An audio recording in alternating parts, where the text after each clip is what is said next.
अस्सलाम वालेकुम जी, मैं हूं मारिया अली। आप देख रहे हैं मेरा चैनल। अमीर बलाच कत्ल केस में अहम तरीन डेवलपमेंट, पुलिस ने अब 6 महीने बाद जाकर सज़ा दिलवाने का आखिर फैसला कर ही लिया। एहसन शाह जावेद कत्ल के बाद जी अब बहुत सारी चीज़ें बेनकाब तो हो ही रही हैं, लेकिन सुलह के पैगामात आखिर कौन भिजवा रहा है और क्यों भिजवाए जा रहे हैं। तीफी बट बेनोई कत्ल केस में जी मोटरसाइकिल सवार शूटर इस वक्त पुलिस की गिरफ्त में है। कत्ल का पूरा प्लान बेनकाब हो चुका है। सुपारी देने वाला आखिर कौन निकला।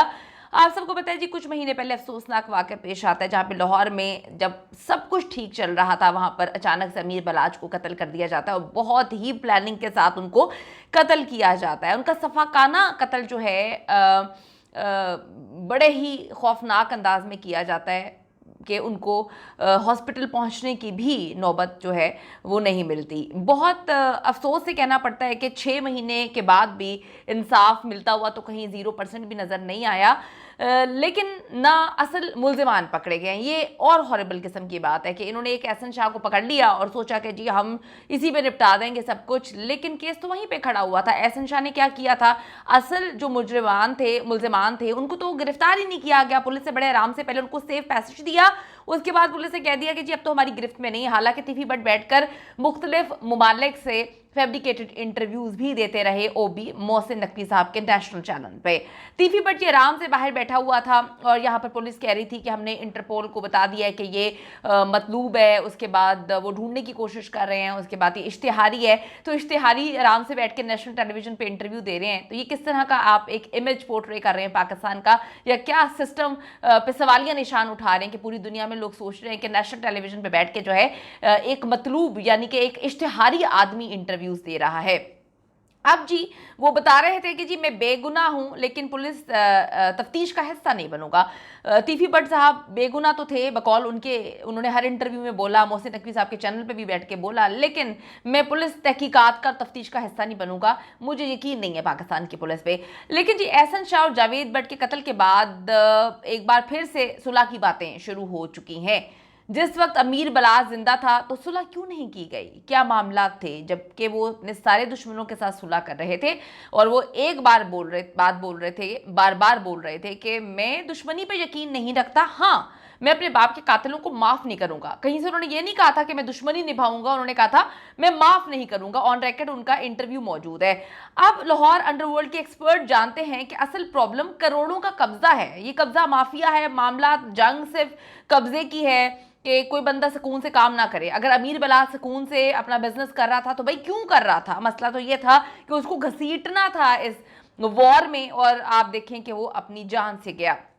तीफी बट खुद इकरार कर चुका है कि अमीर फातेह और कैसर बट ने उनके बेनोई जावेद बट को कत्ल नहीं किया, मारा नहीं है। एफआईआर जो है वो गलत लिखवाई गई है। इनकी बहन ने बात बोली कि हमने अपनी आंखों से देखा, तो वो चीजें तो साबित हो गई कि वो वहां पे मौजूद ही नहीं थे। पुलिस ने साबित किया, हम साबित नहीं कर रहे। हम कौन होते हैं साबित करने वाले। जब पुलिस इन्वेस्टिगेशन कर रही है वो हर चीज बता रही है कि जियो फेंसिंग के जरिए बता रही है, मोबाइल रिकॉर्ड जो है उसके जरिए बता रही है, कुछ कैमरों से उन्होंने उस कातिल की तस्वीर वगैरह निकाली है, उसके जरिए पुलिस बता रही है। अब पुलिस भी असली शूटर तक पहुंच चुकी है। तीफी बट के बेनोई कत्ल केस में अहम पेशरफ्त इस वक्त सामने आई है।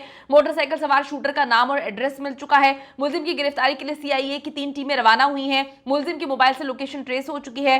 मोटरसाइकिल का नंबर चेक करने के लिए एक्साइज से डेटा जो है वो भी ले लिया गया है। पुलिस ने ये कंफर्म किया है कि बाकी शूटर्स के हवाले से हमें काफी मालूमात मिल चुकी है। जियो फेंसिंग के जरिए काफी मशकूक अफराद पर हम काम भी कर रहे हैं और दीगर मुलजिमान को हमने गिरफ्तार भी कर लिया है।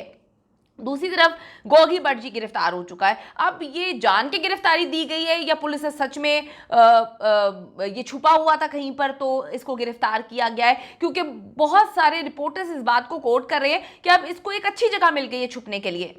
ये तो वल्लाह अल्लाह ही बेहतर जानता है कि इसमें क्या सच्चाई है कि इसको पुलिस ने गिरफ्तार किया या इसने अपनी गिरफ्तारी दी है। अब इसके बाद अमीर बलाच के कत्ल का जो मामलात हैं, अब वो ट्रायल वगैरह तो शुरू हो सकता है। इस तरह हमें यकीन है 6 महीने के बाद भी हम वहीं पे खड़े हैं कि अमीर बलाच को इंसाफ मिलना चाहिए। और पूरी दुनिया इस बात पे सवाल उठाती है कि भाई आपका सिस्टम इतना स्लो क्यों है कि आप पहले बंदे को बाहर भागने का या छुपने का इंतजार करते हैं। अमीर बलाच और टीपू ट्रका वाला कत्ल केस चालान सेशन जज ने समाअत के लिए एडिशनल सेशन जज असद हफीज की अदालत में भिजवा दिया है। एहसन शाह मुजफ्फर जो है वो हलाक हो चुके हैं। दोनों की रिपोर्ट चालान से मुंसलिक कर दी गई है। चालान में अमीर बलाच टीपू के भाई अमीर मौसम समेत 36 गवाह नामजद किए गए हैं।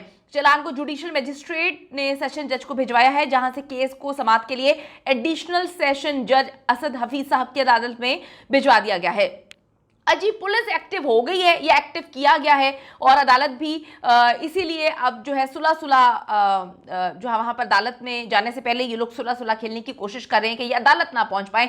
दूसरी तरफ जी पंजाब पुलिस थोड़ा सा काम करती हुई नजर आ रही है, क्योंकि पंजाब पुलिस को अब जरा टिकटॉक से हटाया है ना। पंजाब पुलिस ने अपने अकाउंट बनाए हुए थे और सुबह तैयार श्यार होकर वहां पर जाकर जो है वो टिकटॉक बनाया करते थे, तो अब थोड़ा सा उनको वहां से हटा के ये कहा गया कि काम की तरफ तवज्जो दें, काम जो है वो आप अच्छा करेंगे तो आपका नाम बनेगा। यहाँ पे टिकटॉक पे 2-3 मिलियन जो है वो इकट्ठे करने से आपकी जो है काम की पहचान नहीं बनेगी। तो देखिए इस वक्त पंजाब पुलिस थोड़ा काम करती हुई नजर आ रही है। कमेंट सेक्शन में जाकर जरूर बताइएगा आपको क्या लगता है ये सारे मामला क्यों किए जा रहे हैं, किसने किया।